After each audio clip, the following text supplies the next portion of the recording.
Bonsoir à toutes et à tous pour ce nouveau numéro de Live and Net Live en direct. Avec pour vous ce soir un liveur qui espère que la tempête Barbara qui sévit depuis hier n'aura pas d'incidence sur l'avenir de Bond, Guy Eloi. Oui, oui. Salut Guy. Un liveur gastronome dont le palais a connu plus d'entrées que celui de l'Élysée, Damien Nassiri. Salut tout le monde. Très bien. Un liveur sans qui Roger Moore n'aurait pas la même postérité, José Mora. Salut. Et enfin, un liveur radicalisé depuis peu à Stacy Sutton qui ne reconnaît qu'une seule déesse en la personne de Tanya Roberts, Dominique Kiefer. Salut Dominique. Moi, j'étais sûr qu'il y aurait Tania Roberts dans la présentation. Ah bah maintenant t'y échapperas plus, hein. De temps à autre t'y échapperas plus. C'est comme Guy avec la mort de Bond, t'y échapperas plus. Et Comment moi, avec allez-vous? des connotations très sexuelles. Et Damien, oui, Damien, bah oui, Damien, c'est comme ça, hein. Qu'est-ce que tu veux que je te dise, hein? Bon, Chacun son euh, domaine de compétence.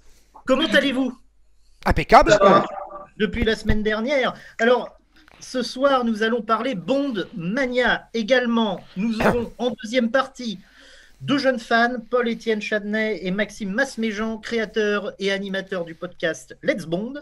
Et en troisième partie, vous l'avez compris, vu depuis le temps qu'on en parle, Dominique a interviewé Tanya Roberts via Zoom. Et nous recevrons Grégory Duboeuf, qui a eu l'envie de regarder tous les James Bond grâce à Live and Let Live. Mais pour l'instant, messieurs, place au grand débat du soir. Il fut un temps lointain, avec la sortie de Goldfinger, et ce jusqu'en 1967, où le monde pensait Bond, dormait Bond, mangeait Bond. Bref, une véritable Bond mania s'était emparée du monde. Depuis, la saga a enchaîné les succès. Mais plus d'hystérie collective comme dans les années 60, il y a eu quelques très légers sursauts, pour notamment Les Sions qui m'aimaient en 77, GoldenEye en 1995, ou encore dernièrement Skyfall en 2012. Des petites vaguelettes incomparables avec l'énorme tsunami de l'époque Sean Connery. Alors messieurs, je vous pose la question. Une Bond mania est-elle encore possible aujourd'hui? Alors j'attends que vous mettiez vos fonds, vos réponses. Une Bond mania, la Bond mania, j'aurais bien aimé la vivre. Alors pour la petite anecdote, en 2012, je travaillais à la Fnac sur Paris. Et c'était la sortie de Skyfall. Et j'ai cru revivre une petite Bond mania. Les gens venaient, après la sortie de Skyfall, acheter en nombre le Bond 50, venaient acheter en nombre les Daniel Craig, même les Pierce Brosnan. Et on avait même été en rupture de stock, je me rappelle, du coffret intégral Blu-ray Bond 50. À cette époque-là, c'était assez énorme. Alors pour démarrer ce débat, je laisse la parole en premier à José. Alors, donc déjà, première chose, je n'ai pas le fond adapté, je n'ai pas le fond non, je n'ai que le fond oui. Donc, et comme je ne peux pas répondre oui, C'est du direct. donc, non, clairement non, et je vais vous expliquer pourquoi. Alors tout d'abord, comme tu l'as fait remarquer très justement, Mathieu, et comme me l'a fait remarquer d'ailleurs hier après-midi Pierre Rodiac, ancien président du club James Bond, Pierre, si tu nous regardes, il faut d'abord s'entendre sur ce qu'on considère comme la Bond mania. Alors la Bond mania, d'un point de vue purement formel, c'est une période propre aux années 60. Essentiellement de la sortie de Goldfinger en 64 jusqu'à On ne vit que deux fois en 67. Une période qui est, qu'on le veuille ou pas, liée à Sean Connery. Une période où Bond, comme tu l'as dit, était absolument partout. Mais quand je dis partout, c'est partout. D'ailleurs, l'affiche de Thunderball reprend ce slogan. Bond est absolument partout. Bond était partout, à la radio, à la télé, dans la presse, au cinéma, en librairie, chez les disquaires, dans les magasins de jouets. Mais quand on dit partout, c'est partout. Bond était devenu une mode, une référence, une icône, carrément un phénomène sociologique. Et à ce titre, il convient de faire la distinction entre Bond mania et succès public. Et je vais rebondir sur ce que tu as dit à propos de deux périodes particulières. Même si par extension, on peut analyser le succès public de Bond à la qualité et la quantité des articles écrits, la quantité et la qualité des livres publiés, ou encore le nombre de produits dérivés, et ça, cet indicateur est quand même extrêmement intéressant. À titre personnel, je considère qu'un véritable Bond mania a continué en demi-teinte dans les années 70, avec, comme tu l'as souligné, 2 périodes majeures. La première période, c'est lors de la sortie de L'espion qui m'aimait en 77, et une autre période un petit peu plus tardive, c'était en 83, lors de la guerre des Bonds, quand on a connu, dans la même année, la sortie de Jamais plus jamais et la sortie d'Octopussy. 2 années, ou une année, dans laquelle 007 était encore à nouveau de partout, dans toutes les têtes, dans toutes les conversations et dans tous les articles de presse, avec, il est vrai, une propension de la presse à en faire des caisses, avec soi-disant les querelles réelles ou supposées entre Sean Connery et Roger Moore, les batailles de producteurs, de réalisateurs, etc. Enfin, c'est pas le débat de ce soir. On peut aussi dire, dans une certaine mesure, et là aussi t'en as parlé, que 95 fut un soubresaut de Bond Mania avec la réapparition de Bond, l'arrivée de Pierce Brosnan dans le rôle de Bond et la sortie de GoldenEye. Mais on peut constater une perte de vitesse sur les produits dérivés depuis la fin des années 70. C'est-à-dire qu'on peut estimer à l'époque où ce genre d'objet est apparu sur le marché, c'est-à-dire juste après la sortie de L'espion qui m'aimait. Il y a eu du merchandising pour Moonraker, mais c'était déjà... Et ça commençait à être en demi-teinte. À partir d'Octopussy, ça a commencé à disparaître. Et il est vrai que le succès de Bond aidant, les licences coûtant de plus en plus cher, sortir des produits dérivés était de plus en plus difficile. Et je parlais tout à l'heure du succès de Bond en général, mais le succès du livre de Laurent Perriot, Bon baiser du monde, est un très bon indicateur. Ça prouve bien qu'en 60 ans, finalement, Bond est toujours capable d'intéresser autant les foules, des experts comme nous le sommes, comme des novices. Et je vais bientôt avoir fini, je ne vais pas accaparer la parole. Donc, comme je l'ai dit, Bond est toujours vendeur, il a toujours les faveurs du public, et le succès public, qu'on le veuille ou pas, ne s'est jamais démenti. Cela ne veut pas dire forcément Bond Mania. Maintenant, on ne va pas se raconter d'histoire, des objets bondiens ont perdu beaucoup de leur attrait. Les affiches n'ont plus le côté artistique d'antan, le packaging des produits, comme je vous le montrais, ne sont plus aussi attirants qu'ils pouvaient l'être à une époque, notamment chez Corgi Toys. Mais là aussi, c'est un autre débat. Et donc pourquoi je pense que la Bond Mania moderne ne pourrait plus avoir lieu désormais? Pour 2 raisons principales, une vraiment essentielle, l'autre qui est vraiment secondaire et qui, je pense, est très très personnelle. La première, elle est sociologique, et la seconde, je dirais qu'elle est artistique. Et comme je viens de le dire, les deux sont plus ou moins liés. Sociologique, car depuis les années 60 et 70, le monde et les comportements ont changé et personne ne pourra le nier. Il existe plus ou moins quasiment plus qu'on pouvait qualifier d'icône de la culture populaire, tel que le définissait Roland Barthes. Le côté iconique, le côté mythologique, durable, mémorable, tout ça, ça a été phagocyté par les mauvais travers de la société de consommation. On le sait, nos grands penseurs actuels le répètent à l'envi, nous sommes dans le monde de l'instant et non pas de la durée. Le cinéma, comme la littérature, la musique, sont devenus des biens de consommation, et naturellement 007 ne fait pas exception à la règle. On voit un film, on découvre un personnage, puis on passe à la suite, et encore à autre chose, dans une sorte de boucle infinie, où finalement la mémoire n'a que très peu d'importance. Finalement, James Bond est devenu un personnage de fiction, plus ou moins comme les autres, là où il était novateur et unique il y a 40 et 50 ans. Il est devenu limite banal, pas franchement différent des autres, même s'il a pu conserver ses propres codes, même s'il s'inscrit paradoxalement dans la durée, qu'il a su surfer sur les modes, sur les styles, en suivant l'actualité, mais sans être jamais démodé. Et il faut quand même reconnaître que le Bond, le fan de Bond, pardon, qu'il soit un fan lambda ou un fan expert, et qu'il soit fan de James Bond, de Star Wars, d'Harry Potter, est en général assez mal vu. Et on ne sait pas pourquoi, c'est assez inexplicable. On ne sait pas pourquoi le fan, il est considéré souvent dans les réseaux sociaux, etc., comme quelqu'un de sectaire, comme quelqu'un de particulier, avec l'esprit geek. Je pense que ça dénote surtout d'une capacité d'analyse des gens. Les gens sont incapables de comprendre la nature d'une passion et la raison d'une passion. Alors bien sûr, pour en revenir à ce que je disais, le succès de Bond, il se dément pas. On n'a qu'à voir le box-office de Spectre ou le box-office de Skyfall. 1,2 milliard de dollars, c'est quand même pas rien. Mais je pense que les fans tels que nous sommes nous, tels que nos parents étaient, je pense que ces fans-là définitivement n'existeront plus parce qu'il y a le prix des objets de collection qui est de plus en plus cher. Bond est devenu inconsommable. Et après tout, il y a le côté artistique et je ne vais pas m'étendre dessus et je vais laisser la parole. Il manque quelque chose de profond dans James Bond actuellement, une âme. James Bond, je suis intimement convaincu qu'il a perdu son âme et c'est lié en particulier au décès de Cubby Broccoli.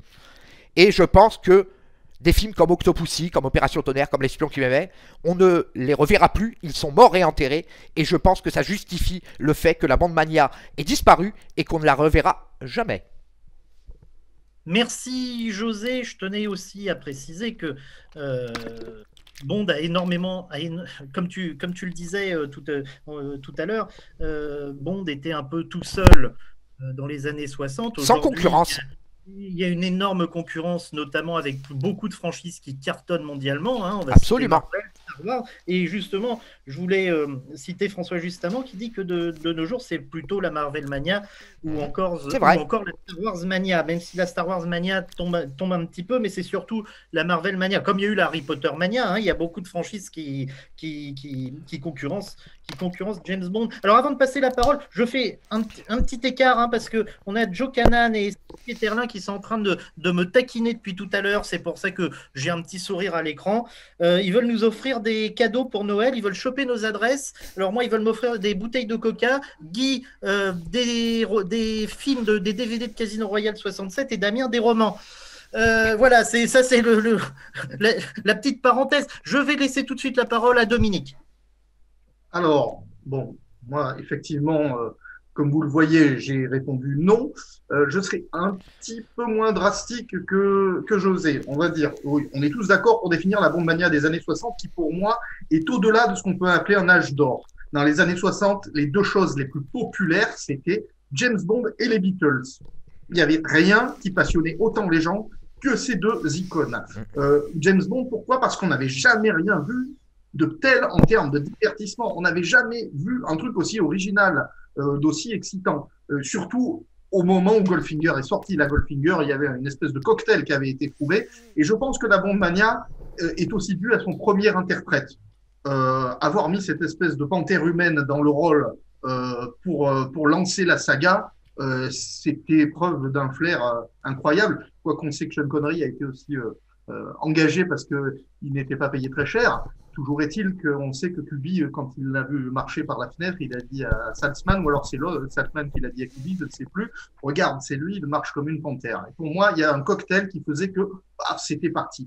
Et puis après, à un moment donné, voilà, Bond est devenu, on en a déjà débattu, est devenu plus suiveur que précurseur, mais la Bond Mania, c'est quand il était précurseur.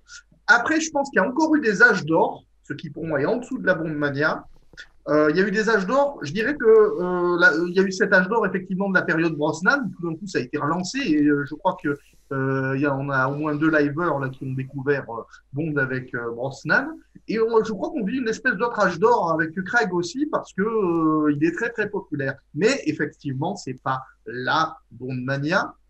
Parce que, je veux dire, il y a des concurrents, il y a Jason Bourne, il y a... Mission Impossible depuis quelques films. Mais je pense aussi deux choses, c'est que d'abord, la Bond Mania, elle a laissé de telles traces, elle a été tellement puissante qui reste comme une espèce comme la trace que laisserait un météorite, hein, comme un cratère, il reste des marques, il reste des traces, et c'est pour ça qu'on est là aujourd'hui, c'est pour ça qu'on en est au 25e film de la saga Eon. Et juste, je termine là-dessus, José, tu te demandais s'il pouvait encore y avoir des fans comme nous. Moi, la question que je me pose, est-ce qu'il y avait des fans comme nous dans les années 60 aussi pointus, aussi dingues, je veux dire. Est-ce qu'il n'y en a pas plus maintenant?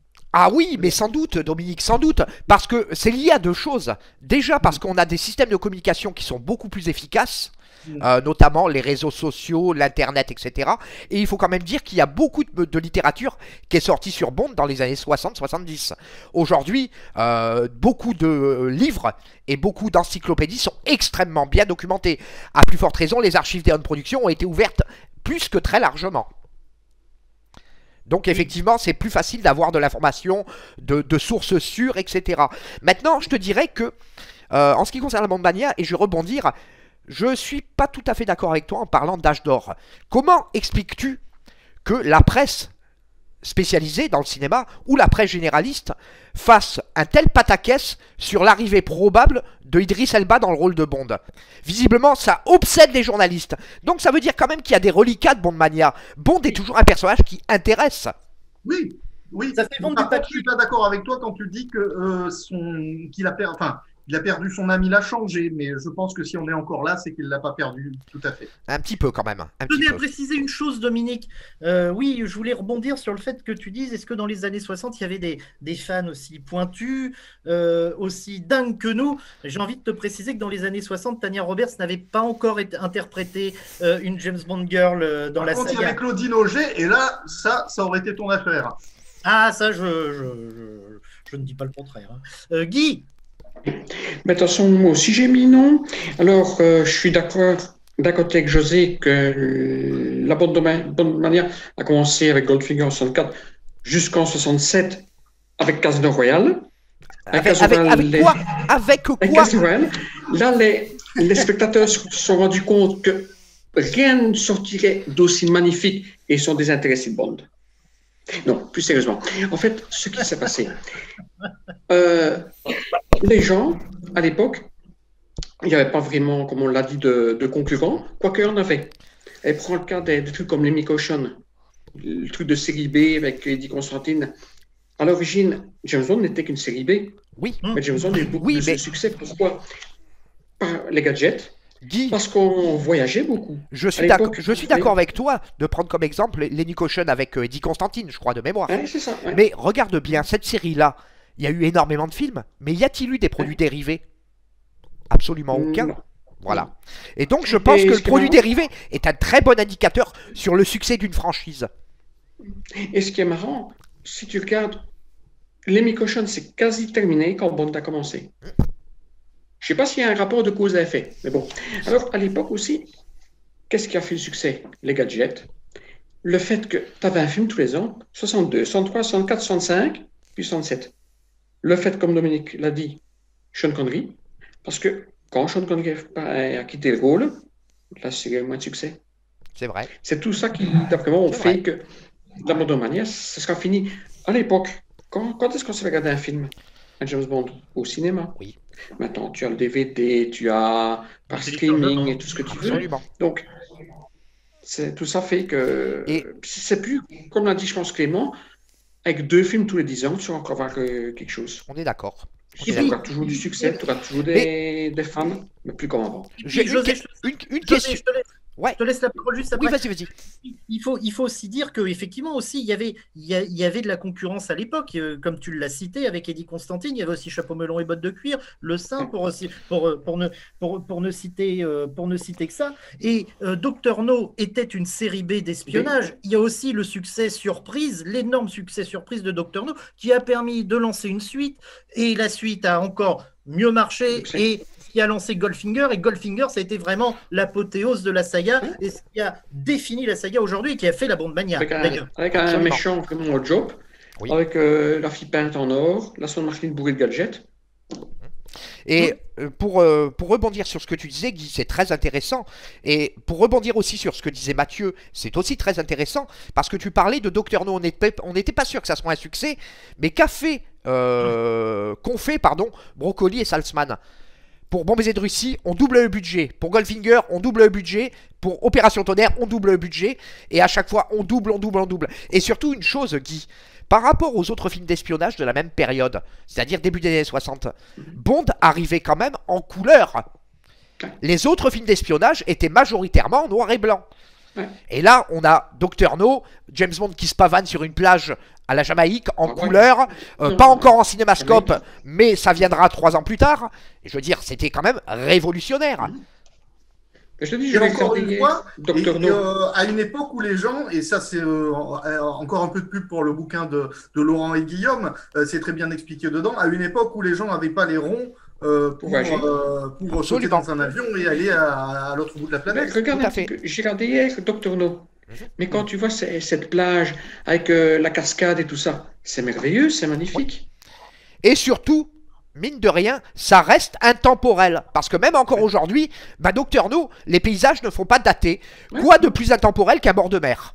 Oui, oui, tout à fait, tout à fait. Bon, Par- messieurs, ça fait déjà 20 minutes qu'on débat. Oula, déjà. Damien n'a pas encore donné son avis. Je fais un petit point sur les réactions parce qu'il y en a.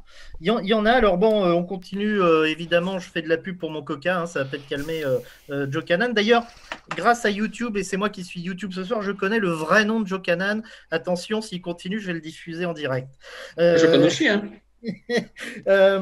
On a Laurent Perriot qui nous dit quand Disney aura récupéré la franchise, 3 petits points, ça repartira peut-être, produits dérivés, films plus réguliers. François Justin, les héritiers de Cubi Brocoli ne sont hélas pas à la hauteur, je trouve. Oui. Steve Ketterlin qui dit Pourtant, j'ai confiance en Barbara. J'ai confiance en Barbara. Moi aussi, j'en ai totalement une confiance aveugle en Barbara.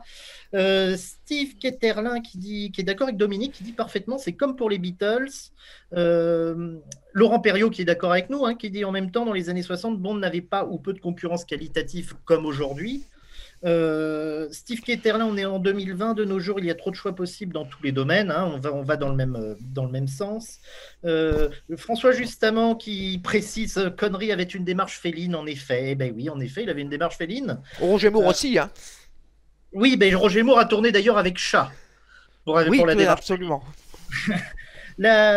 Jean-Baptiste Hassler, je le dis en direct, alias Joe Cannon, je crois que c'est lui, qui dit, du coup je l'ai perdu, la Sean Mania, c'était pas des conneries.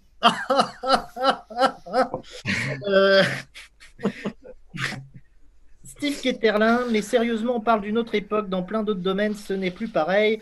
Et encore, Steve Ketterlin, soyons déjà contents que 60 ans après, nous avons encore cette saga pour notre plus grand plaisir. Et ça, je suis totalement d'accord avec lui. Et je crois qu'on peut être tous totalement d'accord avec Steve. Et si je peux ajouter quelque chose avant Damien. Après Damien, parce que Damien, il trépine. Ouais. Mais si j'ai quelque chose.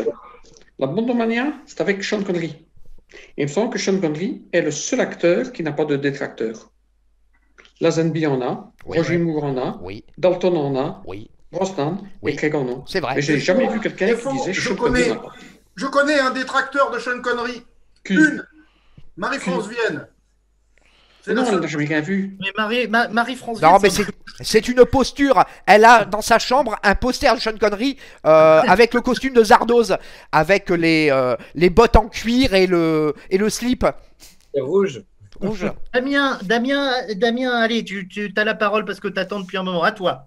Disons que là, tous les arguments ont été un peu sortis, puisque ce matin, j'avais un peu traité mon sujet, j'avais ouvert un peu le livre de Laurent et de Guillaume. Effectivement, ils expliquaient vraiment cette Bond de mania dans les années 60, parce que, bien entendu, contrairement à vous, je suis bien trop jeune pour savoir. Et On n'a pas un âge canonique non plus, hein. non, je T'es plaisante. plus vieux que moi, mon pote. Hein.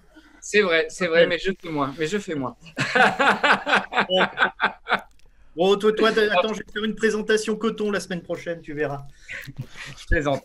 Mais en fait, moi, ce que je crois penser, c'est que peut-être que James Bond fait moins rêver que dans les années 60, parce qu'effectivement, il avait moins de concurrence par rapport à ce qui peut sortir aujourd'hui. Mais comme disait Guy tout à l'heure, qu'est-ce qui a fait rêver les gamins? Et on avait eu ce débat sur les gadgets il y a quelques mois. Qu'est-ce qui faisait rêver les gamins quand ils ont été voir les films avec leurs parents, machin, avec les parents, même l'homme de 30 ans, même l'homme de 40 ans, qu'est-ce qui l'a fait rêver? C'était cette superbe Aston Martin en Goldfinger, ces paysages magnifiques, ces femmes. Aujourd'hui, effectivement, il y a eu pléthore de films qui ont un peu copié tout ça, mais ça ne fait plus rêver, je dirais, le gamin de 10 ans. Moi, j'ai des neveux et nièces. Quand je leur parle de ça, ils s'en foutent, quoi. Et eux, ils préfèrent que je les emmène voir Iron Man, quoi, en fait. Oui. Et effectivement, quand vous aviez raison, mais je crois aujourd'hui que si on pouvait revoir, peut-être dans l'avenir, et attention, je ne critique pas Daniel Craig parce que je l'adore, mais si on pourrait avoir un James Bond flamboyant, quelque chose qui nous fasse plus rêver, sans tomber dans le côté... On l'a eu dans Casino Royale. Moi, je suis désolé, mais Casino Royale, Non. Casino Royale, pour moi, c'est le Bond classique de Craig. Alors, si je peux me permettre, effectivement, je suis d'accord avec toi, il est génial. Mais est-ce qu'il est flamboyant? Non. Est-ce qu'il fait rêver le gamin de 10-12 ans? qui voit mais cinéma. si pour faire rêver le gamin de 10-12 ans, il faut lui remettre un meurt un autre jour bis, non merci. Alors Merci. j'allais y venir. Je suis pas persuadé qu'il faille revenir sur l'excès de technologie qu'il y a eu, enfin l'excès d'effets spéciaux qu'il y a eu dans Meurt un autre jour. Et pas, le monde ne suffit pas non plus, Damien, je te préviens. Hein. Non, mais cela dit, Damien a raison. Le dernier vrai Bond flamboyant qu'on a eu, ça reste quand même Pierce Brosnan. Moi, je me souviens d'être sorti. Alors, quand Meurt un autre jour est sorti en 2002, donc j'avais, je sais plus quel âge j'avais 20, j'avais avoir 20 ans, 19 ans. T'as été le voir 15 fois. J'étais le voir 10 fois. Mais la première fois que je l'ai vu, j'étais scotché à mon siège. Parce que même si c'est mal fait, même s'il y a plein de choses qui vont peut-être pas, et encore, ça je le dis avec le recul que j'ai à 37 ans, mais moi, quand je suis sorti du cinéma, ben, j'en avais plein les yeux. Cette putain de course-poursuite sur la glace, elle était géniale. Et les films avec Pierce Brosnan, ils étaient flamboyants. Alors, effectivement, il n'y a pas eu autant de bandes maniaques qu'il y aurait pu y avoir dans les années 60, dû à la concurrence, dû à tout ça. Mais pour moi, ce qui manque dans James Bond, c'est de la flamboyance, c'est de faire rêver. Ça dépend de ce qu'on appelle flamboyance. Hein. Si c'est le glamour dont tu parles, ouais, d'accord, Brosnan, c'est l'incarnation du glamour. Après, si c'est des gadgets dont tu parles, on en a déjà débattu. Pour moi, ça ne peut plus fonctionner. Tout le monde en a. Après, il y en aura dans Mourir Predator. Est-ce que le fait d'avoir rendu les James Bond crédibles, parce que c'est ça l'histoire en fait, c'est qu'on a voulu rendre James Bond beaucoup plus crédible. Et est-ce qu'on lui a pas enlevé son côté mystique, son côté qui nous faisait rêver? Moi, Daniel Craig, ça reste les James Bond terre à terre. Absolument. Mais Damien, c'est l'époque qui veut ça aussi. L'époque Craig veut ça. Les deux premiers, Casino Royale et Quantum, s'inspiraient de ce qui se faisait de mieux et ce qui marchait le mieux, c'est-à-dire Jason Bourne. Skyfall s'inspire grandement de la saga Nolan, ce qui n'est pas mon déplaisir d'ailleurs. Et Spectre a essayé de faire un petit peu à l'instar d'un Moonraker, il a essayé de faire mieux que Skyfall. Oui, mais Mathieu, je te coupe, il y a quand même quelque chose, et pour une fois, je suis d'accord avec Pierre Audiac, il y a quelque chose quand même qui est représentatif. L'Aston Martin DB5 de Goldfinger en modèle réduit Corgi Toys, à l'époque de Goldfinger, elle s'est vendue à 6 500 000 exemplaires. La Lotus Esprit de l'espion qui m'aimait chez Corgi Toys, elle s'est vendue à 1,2 million d'exemplaires. L'Aston Martin DB5 de GoldenEye, elle s'est vendue à 250 000 exemplaires. La DB10 de Spectre, toujours chez Corgi, elle s'est vendue à moins de 100 000 exemplaires. Pour moi, ça veut tout dire. Ça veut tout dire. Bond n'est plus aussi porteur qu'avant. Il a toujours les faveurs du public, mais il est plus porteur. Il ne fait plus rêver. Est-ce que c'est dû au fait qu'on ait eu une approche plus réaliste avec Daniel Craig? Et encore, ça aussi, peut-être. Et curieusement, parce qu'on parle de Meurt un autre jour, mais curieusement, dans la première partie de Meurt un autre jour, cette approche plus réaliste était déjà entamée avec Pierce Brosnan. Si on se rappelle les interviews de Barbara Broccoli qui disait avec Pierce, grâce à son talent d'acteur, on peut aller plus loin dans la psychologie de Bond. Malgré ces excès de la troisième partie de Meurt un autre jour, on était déjà dans la première partie, ce qui allait rimer avec ce qu'on allait voir avec Daniel Craig. Je veux dire, il faut aussi Pierce Brosnan, à partir du Monde ne suffit pas, c'est l'extrême opposé de la troisième partie de Meurt un autre jour, parce que le Monde ne suffit pas est quand même, même si c'est un Bond classique, est quand même dans sa photographie assez terne, dans son histoire aussi assez terne, c'est assez terne le Monde ne suffit pas. Avec Brosnan, à partir du Monde ne suffit pas, on a commencé à aller vers ce qu'on connaît aujourd'hui depuis 2006 avec Casino Royale. Je vais faire, Damien, vas-y. Non, en fait, je suis pas exactement d'accord avec toi sur le côté terne du Monde ne suffit pas, parce que pour moi, je vois pas, il est pas plus terne que Demain ne meurt jamais, il est pas plus terne que GoldenEye, je vois pas en quoi il est plus terne, mais de par ses destinations qui font pas tellement rêver, déjà, il y a un problème. Le débat, on en débattra dans la spéciale Brosnan avec Laurent Perriot qu'on organisera, parce que là, on va pas faire un débat sur Le Monde ne suffit pas. Je vais faire un petit point sur les réactions, parce que c'est un débat qui intéresse. Alors, il y a Jean-Baptiste Hassler, alias Joe Cannon. C'est la barbe qui vieillit, Damien. Steve Ketterlin. Non, mais j'ai une question pour vous. Vous comparez la Bond Mania à quoi de nos jours? Qu'en est-il l'équivalent dans les années 2010? Marvel. Oui. C'est clair. François Hoc avec Damien, un Bond doit être flamboyant. Pierre Rodiac, dans les années 60, James Bond faisait la mode. À partir du moment où il s'est mis à suivre la mode, Black Exploitation, Ciné, Karaté, Star Wars, il n'était plus en avance sur son temps. J'arrête les réactions des internautes parce que je voulais lire quand même la réaction de la question les réactions de la question qu'on a posée hier sur ce débat à nos membres. On a Johan Rottenauer. De nos jours, il y a trop de grosses franchises cinématographiques en même temps pour que ça arrive. Et Bond n'est pas neuf. J'ai eu des engueulades sérieuses avec des obtus qui prétendent qu'en appliquant la formule des films Marvel à Bond, ça reviendra. Je dis foutaise. Je pense qu'il est d'accord. Beaucoup ont essayé d'imiter Marvel et beaucoup se sont cassés les dents. Je pense que ce n'est pas dans la personnalité de Bond d'imiter Marvel. À titre personnel, je vais lire Joe Cannon aussi parce que Joe Cannon, même s'il a beaucoup discuté, qui parle beaucoup du coca, Joe Cannon, nous sommes à l'ère Ready Player One, du vertige des franchises, de l'inflation, des manias qui tuent la mania. Demeure la Bond mania et la Star Wars mania, au moins dans le souvenir. Et on a la Marvel mania également. Pierre Rodiac, je lis son commentaire. La véritable Bond mania n'a duré que 4 ans, de 64 à 67, comme on l'a précisé. Tout le monde ne parlait que de James Bond, ne jurait que par James Bond, ne respirait que par James Bond. Le personnage était partout, dans toutes les bouches, tous les médias, toutes les conversations. Dès 1969, la Bond mania n'existait plus. Dire qu'il y a eu la Bond mania du temps de Roger Moore, c'est soit être de mauvaise foi, soit ne pas savoir ce qu'était la Bond mania. Mais lors des gros succès de la saga en 79, 95 ou 2006, et je rajoute aussi 2012, il s'agissait de gros succès, mais aucunement de Bond mania. C'est à peu près tout ce qu'on a dit. Je crois qu'on a fait le tour. Sur la question. Je vous remercie de vos réactions et on se retrouve d'ici 3-4 minutes avec une bande-annonce de la prochaine chronique de Patrice Gaudin qui revient dans l'émission pour une chronique qui s'appellera Humour et désinvolture, très cher à Planète 007. À tout de suite.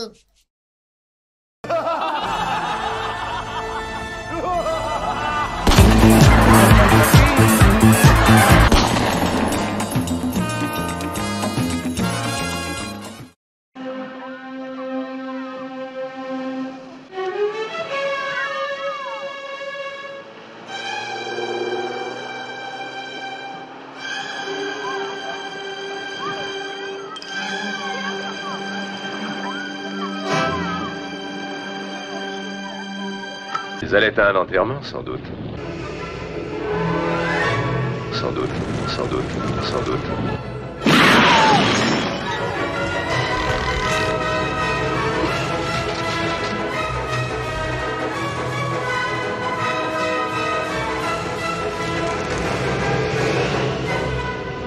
Ça, ce n'est jamais arrivé à l'autre, et à l'autre, et à l'autre.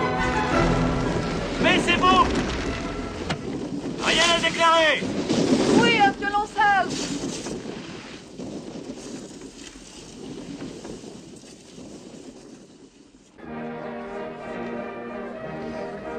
Bonjour à tous. Il y a quelques années maintenant, sur notre forum Planète 007, qui malheureusement a disparu aujourd'hui, nous avions un membre historique du forum qui disait souvent, en parlant bien sûr de notre héros James Bond, qui disait souvent les termes humour et désinvolture. Et justement, pour rendre hommage à ce terme, j'ai décidé de faire une chronique qui s'appellera Humour et désinvolture. Alors, de l'humour et de la désinvolture, y en a-t-il dans les films de James Bond? Bien évidemment. On peut même dire que c'est ce qui le définit totalement dans le James Bond cinématographique. Le but de cette chronique sera de regarder de plus près le degré de cet humour et de cette désinvolture. Certaines personnes vous diront que l'humour présent chez Sean Connery de nos jours maintenant est plutôt misogyne, sexiste, voire même carrément raciste. Certains vous diront aussi que l'humour de Roger Moore va beaucoup trop loin dans la parodie. D'autres vous diront également que Timothy Dalton a énormément de mal à sortir ses répliques dès qu'il s'agit justement d'un ton plus léger et humoristique. On peut aussi entendre dire que chez Brosnan, ce genre de répliques sont totalement légères et enfantines. On peut aussi également entendre parler du fait que chez Daniel Craig, il y a zéro humour. Mais la réalité sur tout ça est beaucoup plus subtile et c'est ce que nous allons essayer de décortiquer dans cette chronique et donc je vous dis à bientôt.